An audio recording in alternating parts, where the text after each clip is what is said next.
Welcome to the Better Together podcast. I'm your host, Kyla, and today we have a topic that I have been wanting to get into for a while, but just kind of haven't felt ready to really dive deep into this topic. It's something that I've sort of had to allow myself to process a little bit before really getting into things. But the topic is about leaving a relationship when you don't want to leave the relationship, but you're just trying to do what's best for yourself because maybe it's not working anymore. And that doesn't just have to do with romantic relationships, although that's something that I'm mostly going to be touching on just because that's how I relate to it most. But it's also about friend breakups and figuring out friendships and relationships in that way, and also pushing yourself in other parts of your life. Also, I'm so sorry, I sound a little bit different. I have a little cough and I'm losing my voice, so maybe it's not the best time to be recording, but I am gonna record anyways, and I might sound a little off. But enjoy the why can't I talk? I can never talk. Enjoy the raspiness of my voice for this episode. Maybe it will be more calming. Who knows? Let me know. So I'm going to be skipping the Journey to the Heart entry, and I'm going to try to really make this episode a little bit more candid than the last few episodes I've had. Just to be honest, I usually write a whole outline of what I want to say, and I always try not to read it as a script, but then I end up sort of reading it and then trying to make it look like I'm not reading it. And so I'm going to try something a little bit different, and this is going to be very in the moment, and I have an idea of some of the things I want to talk about, but I think that I will probably be going on a bit of a ramble. And I have some tea here to help with my voice and throat, so don't mind me if I take pauses and sip my tea. So I'm going to do that now. Thank you very much. Cheers. Okay, so the first thing that I did want to get into, since I'm not reading my Journey to the Entry Heart book, is I wanted to read a couple quotes and a journal entry that I wrote. Let's see, what was the date of it? This was October 30th, 2024 that I wrote this. And I wrote this in a time where I was struggling a lot mentally in just figuring out what I wanted to be doing with my life. Whether that was moving out of New York, whether that was completely shifting my career and changing my job. And I was just in a place, and I've talked about this in previous episodes, but I was just in a place where I was seeking something new, and I was seeking change. And ultimately what I realized from that time period to now is the big thing that I needed to change was my relationship status and a lot of the questions that were sort of spiraling in my head throughout my 6-year relationship. And so I'm going to start by reading this journey entry that I wrote. And I wrote it, just for context, I wrote it after reading this book called hold on, I want to show you guys the cover. It's called The Tools, 5 Tools to Help You Find Courage, Creativity, and Willpower, and Inspire You to Live Life in Forward Motion. And it's written by Phil Stutz and Barry Michaels, and they're both well-known therapists and psychotherapists, and they give a lot of great insight. And fun fact, Phil Stutz is Jonah Hill's therapist, and they did a whole documentary on this. It's on Netflix. I highly recommend it. But this was a life-changing book for me during this period where I was navigating a lot of things in my head and figuring out what I wanted to do next with my life and where I wanted to go and why I was having all these complicated thoughts and just generally not feeling the most content in my life. And that's not to say you have to feel content at all points in your life, but I just felt like at this point I was coming to a head where I really needed something different and I just couldn't figure it out. And this book really helped me figure it out. So this is what I mostly read books on my Kindle. So this title page, whatever you call it, is probably not going to do it justice to what the actual book looks like, but I will show you it if it focuses. And I will link this book below. And I'm also going to link another book called Jillian on Love. She does a podcast about love and breakups and relationships and navigating those things.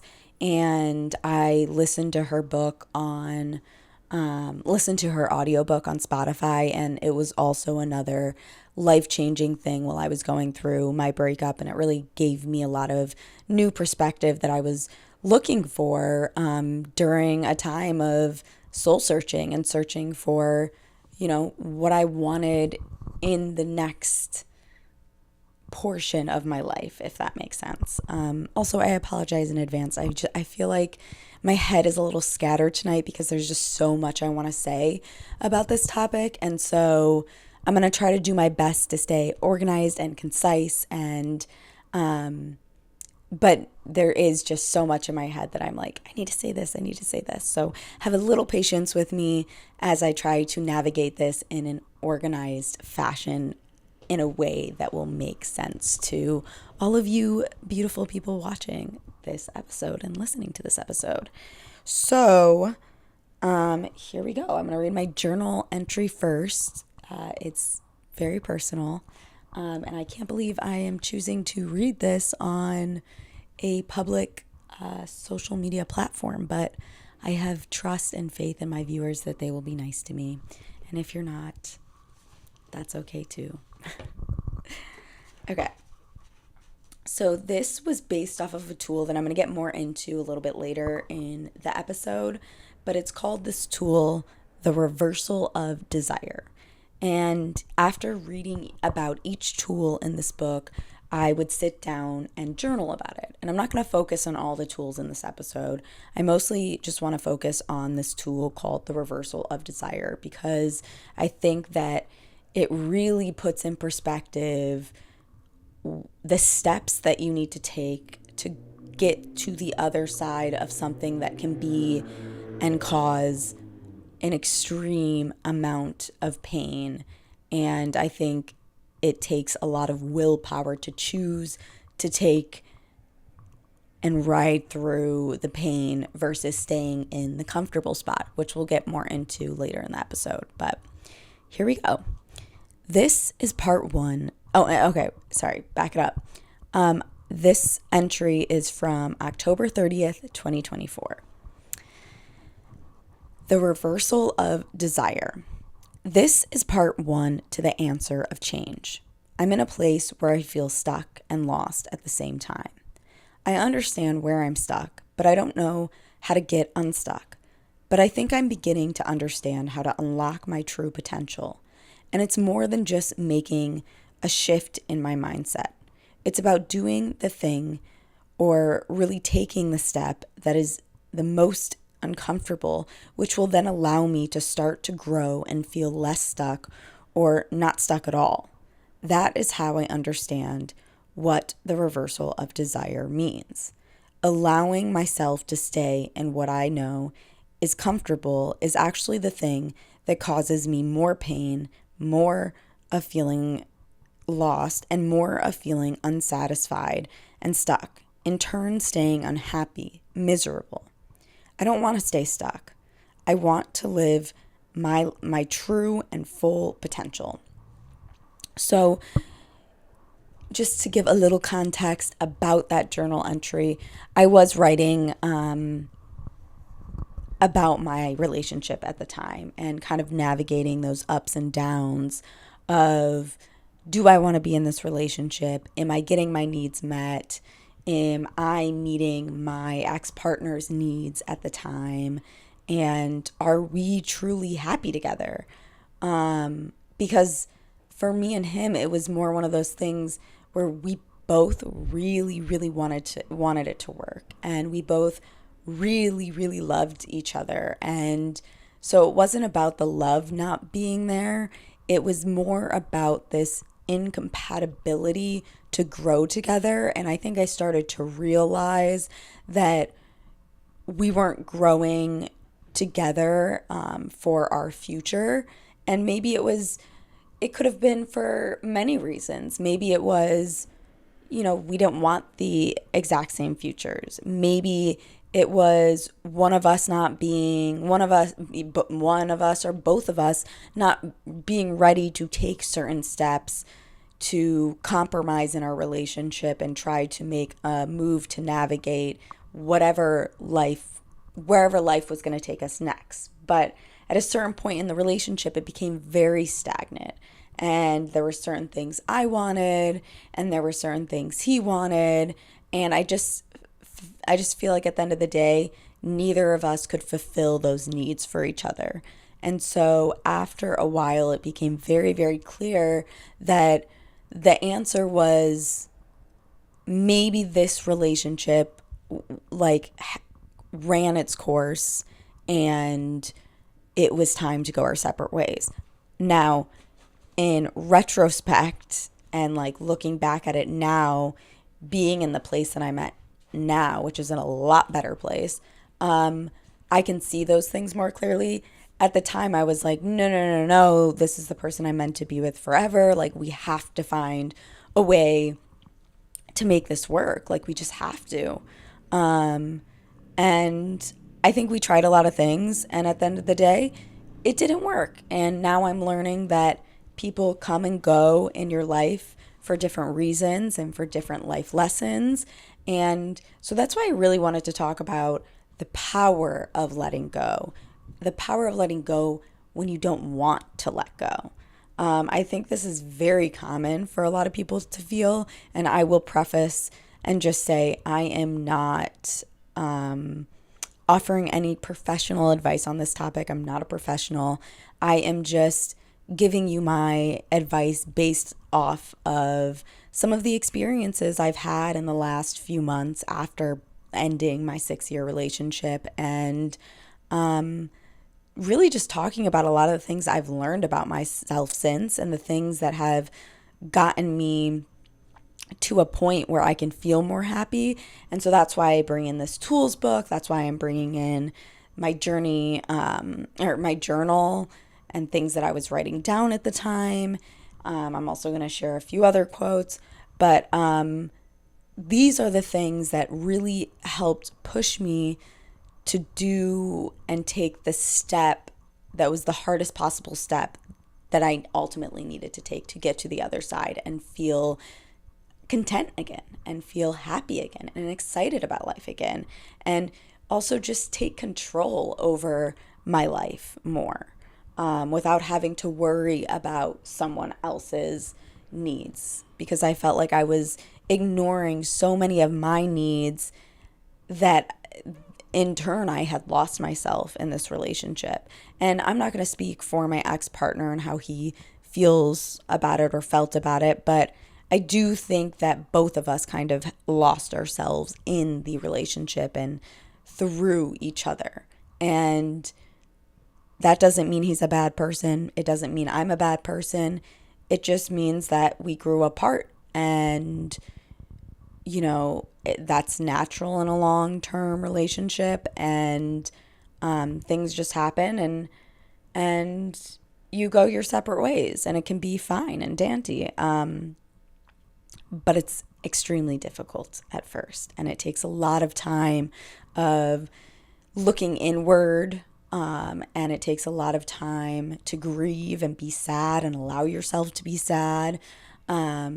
And it takes a lot of fucking willpower, excuse my French, but it takes a lot of fucking willpower to push through something, a decision you don't want to make. And for me, breaking up with my ex is a decision that I did not want to make. It's not something I wanted to do. I didn't leave the relationship because I felt like I wanted to date around and be with other people. It wasn't that. Like, this is someone I truly saw marrying, and that is something we talked a lot about, and we talked a lot about our, what our future was going to look like together and all of those things. So at the end of the day, this decision to break up with him ultimately came from this constant questioning in my head and feeling like I wasn't getting certain needs of mine met that were kind of deal breaker needs for me. So, and I'm sure I wasn't meeting all of his, I'm sure I wasn't meeting all of his needs as well. But again, I'm going to focus on my experience with all of this. So before we get into like all the stuff, I wanted to read 2 quotes, that were shared with me that I felt really, just went along perfectly with this topic and, resonated with me. So I'm hoping it will resonate with you. So this one says, this is, first of all, a guy holding up his hands, and in one hand is one choice, and in the other hand is another choice. So this says, you need to make a choice. The pain of staying where you are, which is one hand, and the other hand being the pain of growth. And I like that because no matter what choice you make, both are going to be painful and both are going to come out with different outcomes, whether they're more negative or more positive. But a reminder that everything you do is a choice, and we have free willpower to make these choices. And so nothing is set in stone and concrete. There's no rules when it comes to navigating this stuff. I think like the biggest advice I can give based off of my experience, and I've said this plenty of times in multiple different episodes, is just listening to your body and listening to your gut. Sometimes our heads can get just so scrambled, and we're kind of just like, for me at least, I'm like, okay, do I want this? Or wait, yeah, I do want this, but like, I'm not sure. Or I just get into this like this spiral in my head, and it makes me more confused. But something that I have been more focused on is listening to my physical body. If something feels tight in my chest and I am feeling anxious, I try to take a moment and say, Kyla, why are you feeling anxious right now? Where in your body are you feeling this anxiety? And how can we understand this better in order to make better decisions? And that's not to say that you need to make an immediate decision based off of one physical feeling. This is more of like monitoring the multitude of feelings and feelings that come up many times. So one of the physical feelings I feel is like a tightening chest feeling of anxiety, a gut feeling. If I have like an initial gut feeling that's just like, I don't know about this, listen to that. That's super important. Your body, your physical body is always communicating with you and telling you how you're feeling about things. And I think it's extremely important to listen to those physical feelings and be aware of those physical feelings in your body. And I think a lot of people tend to ignore that some of the time. So that's something that I think is also just important to be aware of. And I would say if you have trouble connecting to your body, or you have trouble connecting to go deep within yourself, I would try meditating And when I meditate, like obviously meditating is difficult, it's a practice.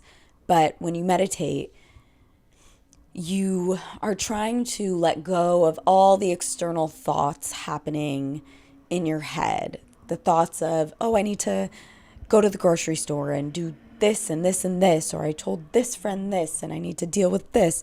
No, it's taking a moment and just letting all of those things go for 2 minutes, 5 minutes, maybe 15, maybe 20 minutes as you practice more and more. And something that I try to do is kind of speak a mantra in my head. And this reminds me, I did take a meditation class in college, and we each got mantras to read in our own heads. And I can't recall what my mantra is. I'm sure I could find it somewhere. I'm sure I still have it, but I don't remember what my mantra is. But the mantra I now use when meditating is breathe in, breathe out, breathe in, breathe out. I do yoga a lot, and a lot of times when I am in my yoga classes, it's extremely meditative for me because I am trying to let go of all the outside world stuff. And when I'm on my mat in the yoga studio class, I am just trying to focus on deep, slow breathing so I can stay balanced in certain poses and try to challenge myself in certain poses. And through those challenging things, all I am doing is breathing through it. And as I breathe through it and I'm not focusing on all the crazy noise around me, I get myself into a meditative state.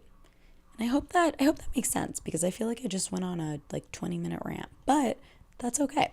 So now, wait, I think, did I read this other quote? Yes. Okay. So there's another quote I wanted to read. Growth is painful. Change is painful, but nothing is as painful as staying stuck somewhere you don't belong. And this quote is honestly just perfect for what we're about to get into with the tools book. So let's get into it. Hold on. I got to figure out how to do this. Okay. So in this chapter, this is the desire of change chapter, I highlighted random stuff. So I'm going to read the stuff that I highlighted back when I was reading the book for the first time when I was going through all this stuff. And then I'm going to read the end page that kind of goes through the layout of how to use this tool, what the tool is, and all of that. And then I'll kind of give my personal anecdote about how this tool really affected me. Okay, so let's find my first highlight. And before I read the first highlight, I will need to be taking a sip of my tea because my throat is not feeling very good. Yum. Okay.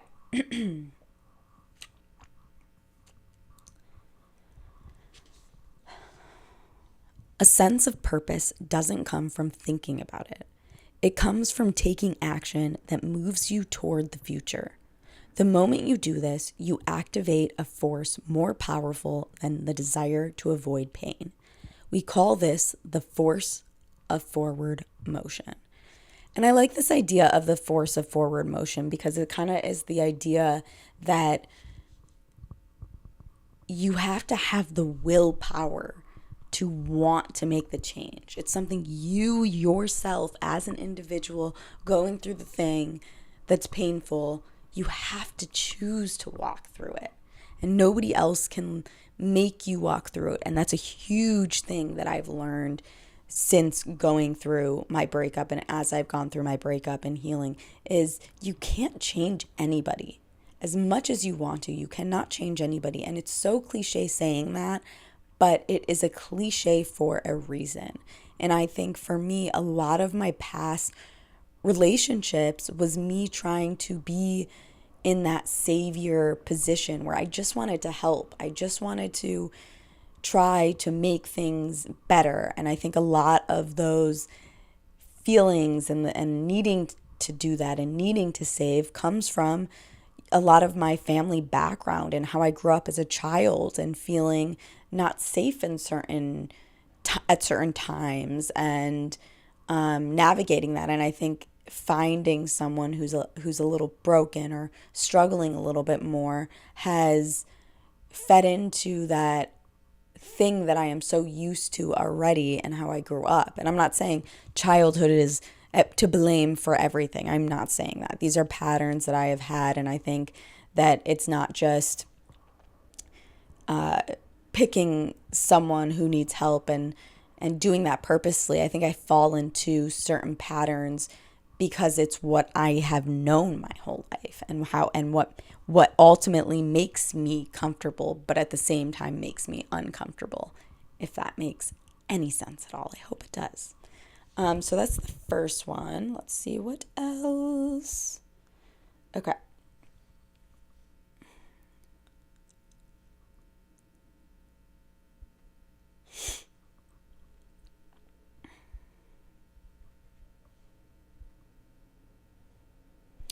Okay, the next one.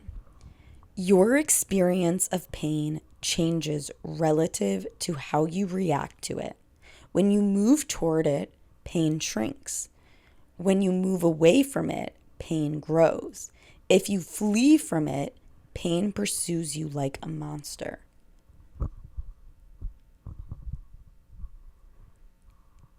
Pursues you like a monster in a dream. If you confront the monster, it goes away. So I liked this a lot, and the reason that I highlighted it is because we tend to stay, as humans, we gravitate towards the thing that is most comfortable. And maybe that thing that's most comfortable isn't the healthiest thing. And rather than trying to push through that discomfort to get to the other side, that's going to ultimately you're going to have the biggest growth and learn the most about yourself and ultimately have a better outcome, but it just takes more time. We tend to avoid at all costs any sort of pain. And we rather be more comfortable in the pain than have to walk through it and experience how excruciating it can be. And I personally very much relate to that, because in my relationship, there were so many times in my head I was thinking, can I do this? I don't know if I've shared this before. This is kind of personal, so don't judge me. But I considered myself having two parts to me. The confident, independent Kyla, okay? The confident, independent Kyla was and is someone who doesn't need anybody. I don't need to rely on anybody to get me through stuff. Of course, you need your family and your friends and all that stuff. And I'm not saying be a lone wolf and try to fix all your problems on your own without sharing with other people and seeking help. I'm not saying that at all. But there was this part of me that always felt let me explain this better. There was this part of me that was very, very independent, okay? And then there was this other Kyla part of me that was so codependent and attached and like clinging on to my ex and feeling like it was impossible to lose him. Like it could never happen. And I have an analogy for that I'll share in a moment. But the confident, independent version of myself, I always considered my truest form of me, the truest form of when I felt most comfortable and at ease, the piece of me that just felt like my normal self. And well-being in my last relationship, I felt this very rarely. There were only very small excuse me, that was my phone. There were only very small nuggets of this that I felt. And the rest of the time I was feeling this very attached part of myself. And this very attached part of myself felt like it was impossible to leave my ex. It felt like even though I was having these questions, I was in my head, I was spiraling so much thinking, is this what I want?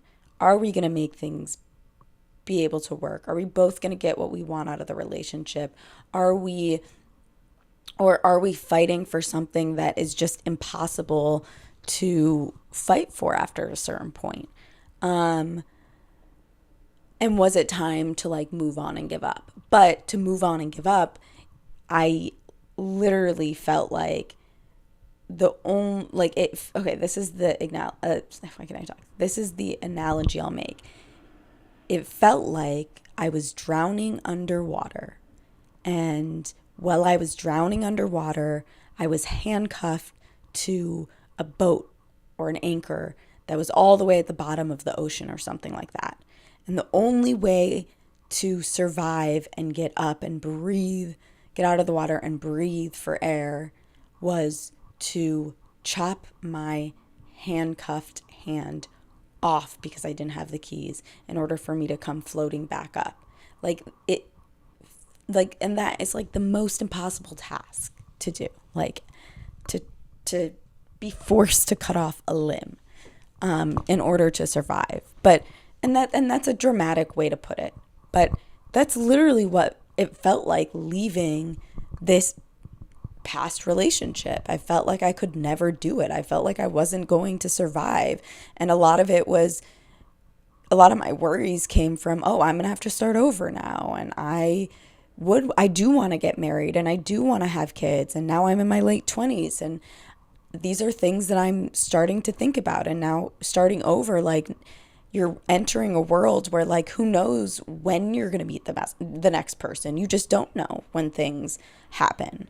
Now I've learned that's kind of exciting, which we'll get into at the end.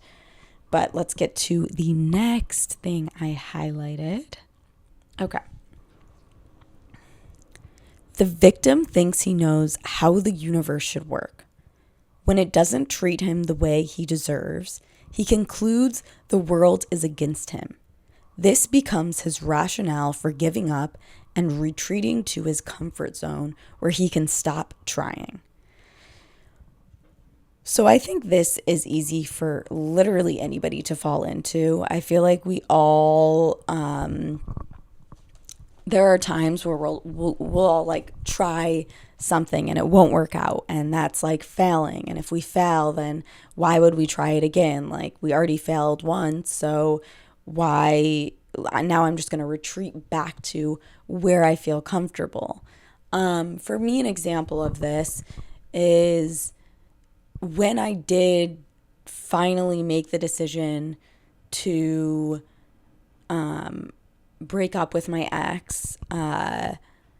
I initially broke up with him and then retracted it back and was like, we kind of talked about it, and I was like, okay, let's maybe try a trial period. Let's try to do this.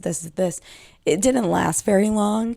And what I came to realize is I was just running back to that comfort zone because I didn't want to leave the person I had been with for so long. Like, I could not imagine a life without him. I couldn't imagine being happy with another person, and I didn't really have interest in dating other people or exploring any of that. I just felt like, oh shit, I'm going to be alone forever. I'm not going to be able to pursue my dreams and creating my own family one day and all this stuff. And so I went running back, and I wanted that comfortable, like, warm blanket over me and that home feeling again. And the thing is, the reality of it is, when you have so many issues and you get to a point in your own head where you're like, I can't do this anymore, you need to listen to that, because it means you can't do it anymore. You know, there's only so much you can try. But, you shouldn't have to like beg for certain things.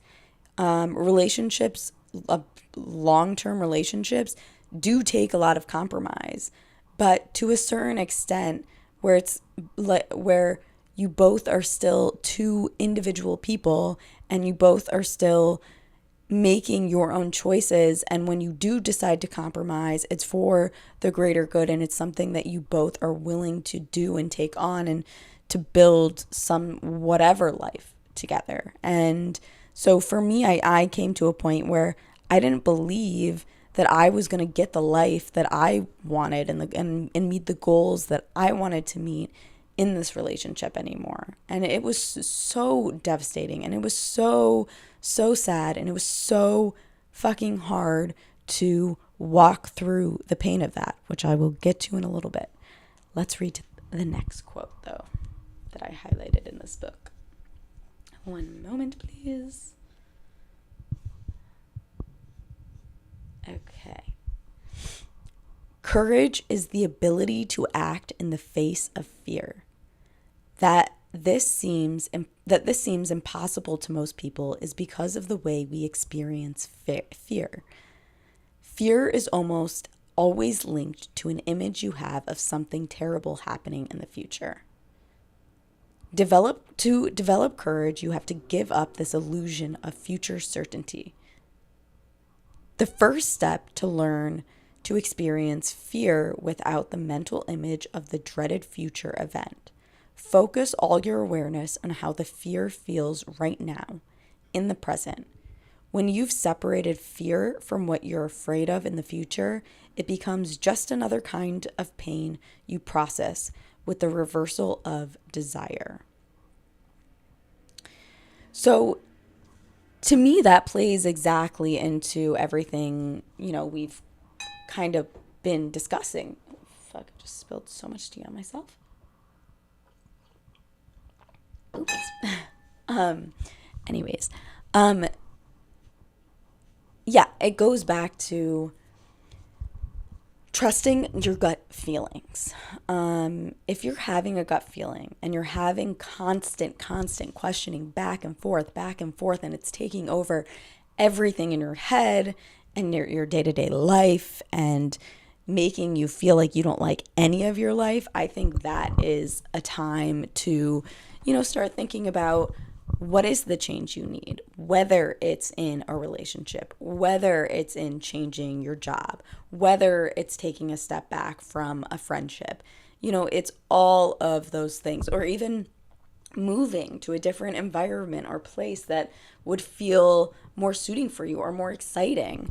I think that the number one thing is courage. It's taking the step to make it happen. Something else that this book said that I'm not going to read the exact wording, but something that like really pulled at my heartstrings when I was reading this was at the beginning of the book. I think it was like in the introduction, it said, you can read all these tools and, find it very helpful to just read the rules. But then once you put that book down and you don't implement these tools in your life, then there was no point in reading the book in the first place, because you're just going back to the same old patterns and back to the same things that make you feel comfortable and that quick fix of comfortability. But at the end of the day, it will lead to regret of not having walked through the pain. The pain doesn't just go away.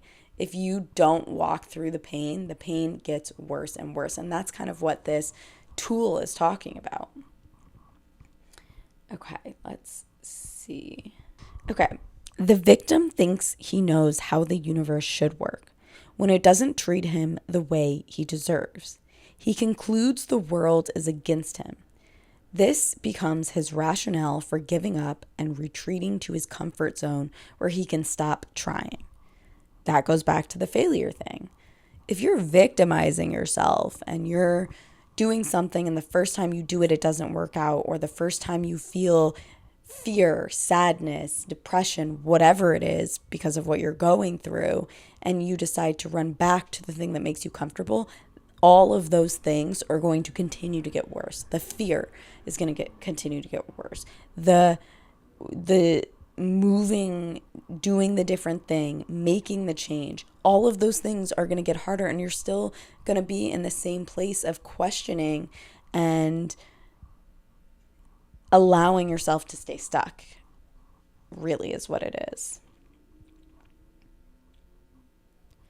The victim thinks he knows how the universe should work. When it doesn't treat him the way he deserves, he concludes the world is against him. Oh no, I just read that. Hold on.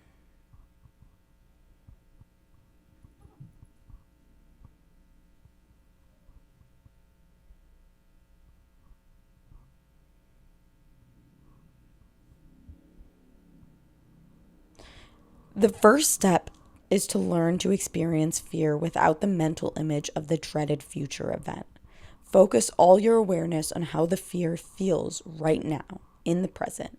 When you've separated fear from what you're afraid of in the future, it becomes just another kind of pain you process with the reversal of desire.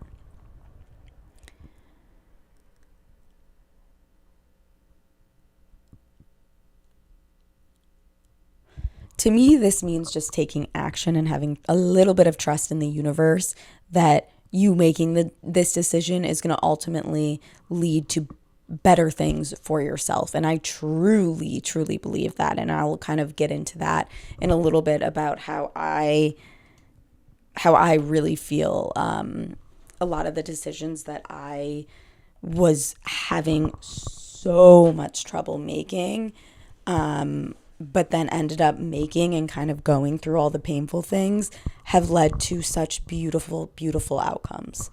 But let's continue reading on. Let's see what else I highlighted in this book.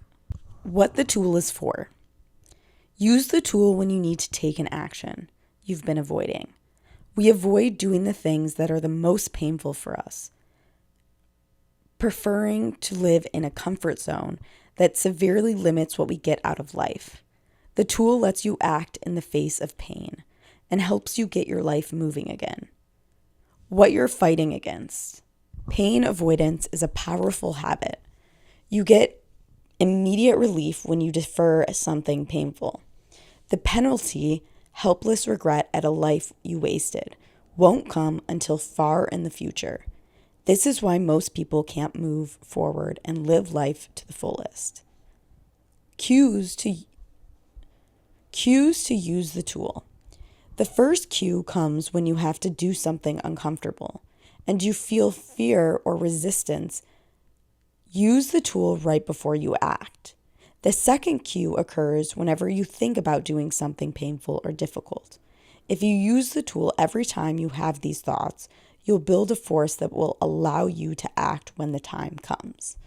So what I also like about these cues is it's all about awareness at the end of the day. It's about being aware of these feelings and not necessarily having to act on them ASAP, but just being aware and practicing, mindfulness when it comes to that. So then eventually when you are ready to take whatever the step may be, you are in a place where you can do so.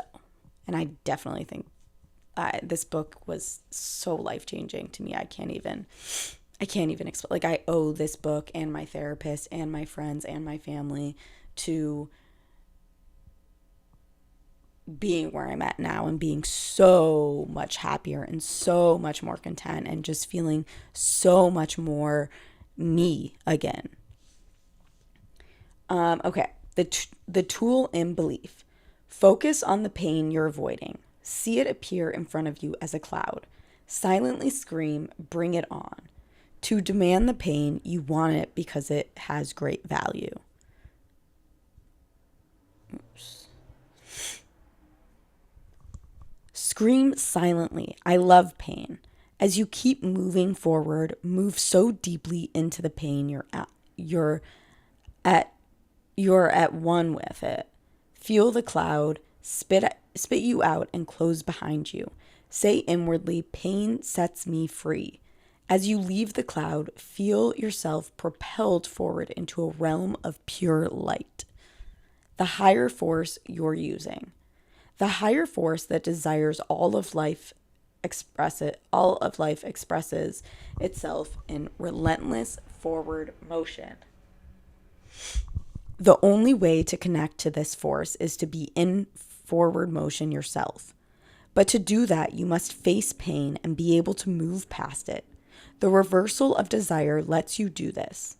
Once the tool connects you to the force of forward motion, the world is less intimidating. Your energy is greater and the future seems more hopeful. So again, I'm going to link this book in the description below. I'm pretty sure I've linked this book before in past episodes, but it's so good and it really helped put things in perspective for me in ending my relationship and all of the questions I had constantly swirling around in my head, and finally coming to terms with, okay, Kyla, you need to take action. Otherwise, you are going to stay in this limbo in your head for the rest of your life. And it just felt so depressing. I felt so lost. I felt like I didn't know what direction I wanted to go in. And so when I finally was like, you know what? I'm not getting my needs met. And I'm no longer going to beg for my needs to get met. I am going to take action and I'm going to put myself first for the first time in a really, really long time. And that's kind of what inspired this episode. Is in the last episode I posted, I talk a little bit about how selfishness is looked at as such a negative thing, but in reality, sometimes, not all the time, but sometimes selfishness is absolutely necessary. It makes it so you show up better for the people around you. I think it's very easy to fall in codependent relationships and rely on one another so heavily. But you got to have your own lives at the end of the day, and you got to have your own passions, and you got to have your own friends, and you got to do things without your partner. You can't be with them and do every single possible thing with them. You can, but I think I don't think it's always the healthiest. Let's see, I did write a mini outline, so I kind of want to just see if I'm missing anything.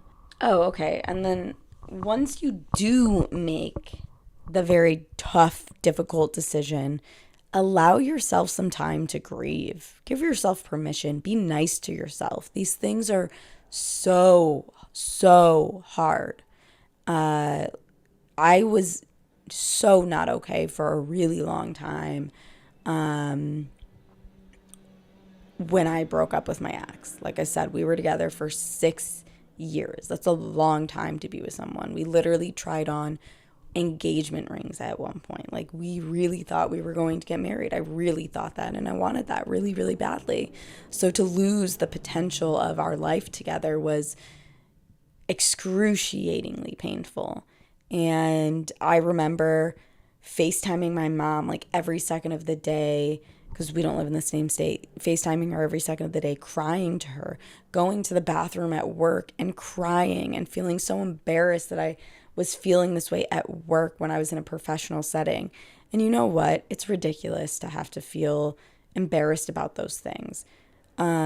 Heartbreak is like going through a death. And I can say that because I've gone through 2 extremely traumatic losses. And yes, they have their differences 100%. I think healing is different and all this stuff. But it's so important to be nice to yourself during this time and to give yourself the opportunity to grieve and work through the pain.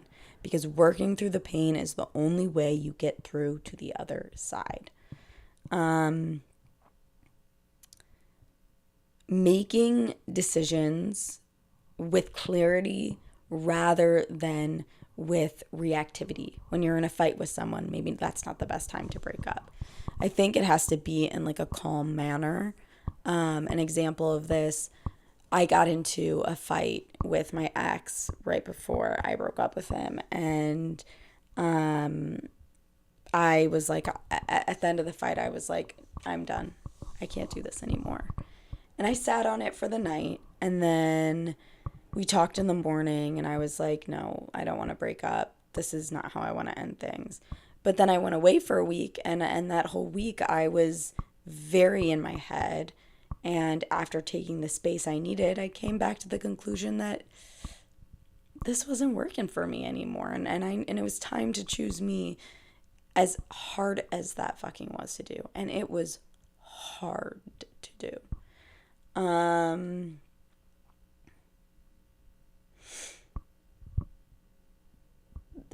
not going to get into like the logistics stuff, like sharing homes and mutual friends and digital detoxing. Maybe that will be an episode in itself because I had to do a lot of that stuff. But I want to open the door to you guys and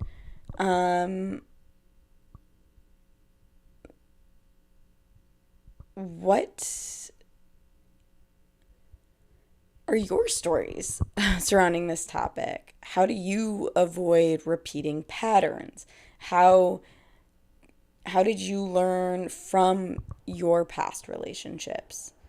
Was therapy, journaling, and supportive systems something that you helped, that helped you? How did you reconnect with yourself, your identity, values, needs? And how did you allow grief without shame? So I just really want to hear your stories. I'm going to wrap this up now. This is a lot longer than I expected it to be. But please share your stories and your questions. And thank you so much for tuning in once again. As always, it is so tremendously helpful. Please follow me on my personal Instagram, which is Kyla_Millerberger. Follow me on follow me on the_bettertogether_podcast and send in questions, comments, concerns, stories, whatever it may be at thebettertogetherpod@gmail.com. And I will see you next Sunday. Bye.